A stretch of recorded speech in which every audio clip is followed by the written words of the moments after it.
안녕하십니까. 소리로 보는 시각장애인 더불어민주당 국회의원 서미아입니다. 우선 준비된 영상부터 좀 보시고 네, 사실 말씀드리겠습니다. 숫자를 의사분들에게만 공개를 했다고 하면 또 다른 국민분들은 또 어떻게 생각하실지 구체적인 숫자를 의사에게만 공개하는 게 아니라 그 회의하시는 분들에게 다 그 숫자를 가지고 한참 논의를 했어야 되는 건 아니냐. 정부가 숫자를 밝히는 순간 그거는 거기 모인 분들한테 귓속말을 한다고 하더라도 네. 정부가 생각하는 바를 알리는 게 되는 부분입니다. 조기용 장관님. 네. 복지부 관계자가 방송에 나와서 의대 증원 정원 숫자를 회의석상에서 정부가 말하게 된다면 정부가 생각하는 바를 알리게 되는 부분이라고 했습니다. 이 말은 듣기에 마치 알려지면 2,000명이라는 숫자가 알려지면 안 된다는 뜻으로 들리거든요. 그 2,000명이라는 증원 숫자가 기밀입니까? 알려지면 안 됩니까? 그렇지는 않고요. 그렇지 않죠? 네. 그러면 알려지면 안 되는 이런 게 아닌데 아까 동영상에서 복지부 관계자는 내부의 논의나 보고도 없이 의료교육 같은 중요한 문제를 저렇게 얘기해도 된다는 말입니까? 방송에 나와서 저렇게 말해도 되나요? 제가 저 프로그램을 처음부터 끝까지 보지 않아가지고 그 앞뒤 사정을 잘 모르겠지만은 아마 저 취지는 왜 보건의료정책심의회에서 처음으로 네. 숫자가 나왔냐 아마 그 질문에 대한 답변인 것 같습니다. 장관님, 네. 하여튼 이 분이 말한 것처럼 결론적으로는 상황이 똑같이 좀 진행된 것으로 파악됩니다. 2,000명이라는 숫자가 발표될 때까지 정부 말고는 아무도 몰랐습니다.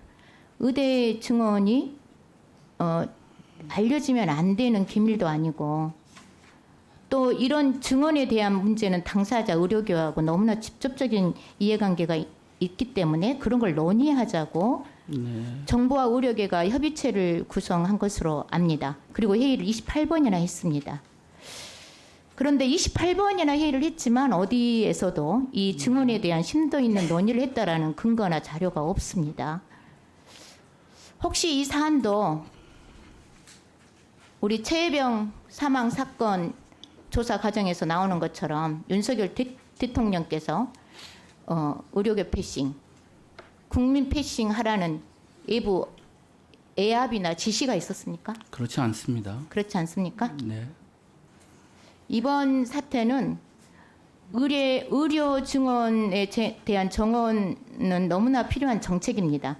그렇지만 이 증언의 절차 과정이 국민을 무시하고 의료계는 들러리를 세우고 국회를 패싱한 윤석열 정부의 독선이 빚어낸 최악의 의료 공백의 사태로 보이는데 정부 부처 수장으로서 일말의 책임감 정도는 느끼고 계십니까? 네. 의료 공백 사태가 4개월 이상 지연되는 거에 대해서 국민 여러분 그리고 환자 가족분 그다음에 오늘도 의료 현장을 지키고 계시는 의료진 여러분께 송구한 마음을 가지고 있습니다. 현재 최악의 의료 공백의 사태는 실제로 피해자는 국민입니다. 그 중에서도 중증 환자와 중증 장애인입니다. 다음 영상 하나 더 보시겠습니다. 병원에 연락하고 찾아가도 아무 데서도 받아주지 않았습니다. 이틀이 지났고 상처는 여전히 벌어져 있습니다. 다시 구급차를 불러봤습니다.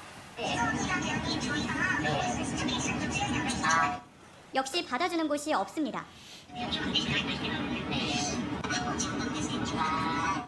통제가 힘든 발달장애인은 못 받겠다는 겁니다. 2시간여 병원 27곳에 전화한 끝에 겨우 한 곳에 도착했습니다. 여기서도 치료가 쉽지 않습니다. 사실 제가 의료 공백 사태를 겪으면서 가장 우려했던 것이 바로 중증 환자나 장애인들이 제때 치료를 받지 못하는 방치되는 이런 사태였습니다. 임현택 의협회장님께 좀 여쭙겠습니다. 의사에게는 환자와 건강과 생명이 최우선되어야 한다는 히포크라테스 선서가 무색하게 된 것 같아서 좀 안타깝습니다. 회장님, 중증 장애인 응급실 뺑뺑이 이 동영상 사건 보셨는데도 여전히 파업을 이어나가야 된다고 생각하십니까?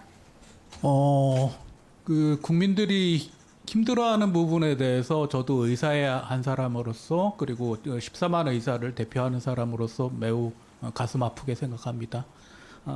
하지만 이 사태의 본질은 네, 그러니까 회장님 파업은 계속 할 수밖에 없다 뭐 이런 말씀하시려는 거죠? 간단히 좀 그런 건가요?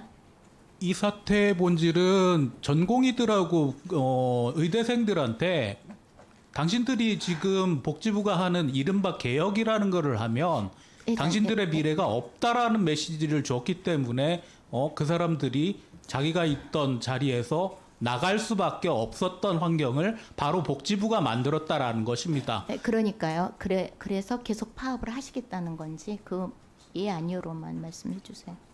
계속 파업은 계속 됩니까? 그 미래가 있다라는 환경을 만들어주지 않으면 그 사람들은 이미 돌아오지 않습니다. 이미 무너져 네, 있습니다. 알겠습니다. 병원들이 사실 응급실을 열고 있습니다. 그럼에도 장애인 환자들을 거부하고 있습니다. 깨진 유리의 피부가 깊이 패이고 출혈이 계속되고 있는데 응급실에서는 환자를 보고도 치료를 거부했습니다. 무려 27곳이나 되는 병원 응급실에서 진료를 거부하고 쫓아내는 바람에 병원 뺑뺑이를 돌았습니다. 뭐 이렇게 된 이유가 직접적인 이유가 회장님 의료 공백 사태일까요? 그 의료진이 좀 미흡해서 일어난 사건이라고 생각하시나요, 이문택 회장님? 그렇지 않습니다. 우리나라 의료는 굉장히 효율적이고 그리고 적은 비용을 들여서 의사들이 희생적으로 겨우 유지되던 시스템이었는데 그 시스템을 완전 붕괴시키고 앞으로 20년간의 의료 시스템을 완전 망쳐버린 것은 오늘 이 자리에 계신 복지부 분들입니다. 네, 회장님. 네. 어쨌든 제가 복지부하고 소방청에 확인을 해봤는데요. 당시 진료를 거부한 병원들은 의료 인력이 없어서 진료를 해줄 수가 없었다고 대답했습니다. 방송에 나온 발달 장애인은 대수술 환자가 아니고 당장 유리창에 찔려서 살이 찢겨나가고 피가 철철 흐르고 있는 환자였습니다. 응급실에서 출혈이라도 좀 해주고 출혈이라도 좀 막아주거나 소독이라도 해줘야 될 것 같았는데 그렇지 않았습니다. 그래서 이 상황이 우리 장애인 가족들이나 당사자들은 이해하지 못하고 있습니다.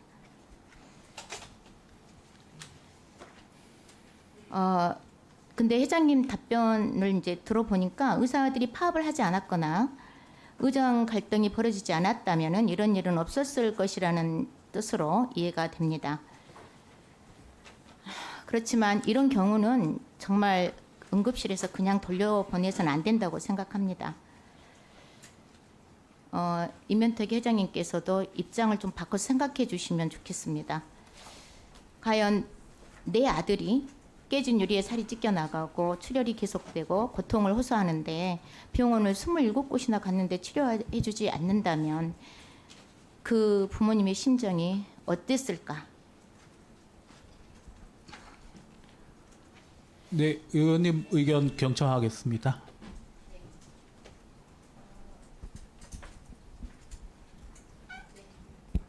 이런 일이 일어난 것은 사실 회장님도 말씀하신 것처럼 우리 정부의 책임이 높지 않습니다.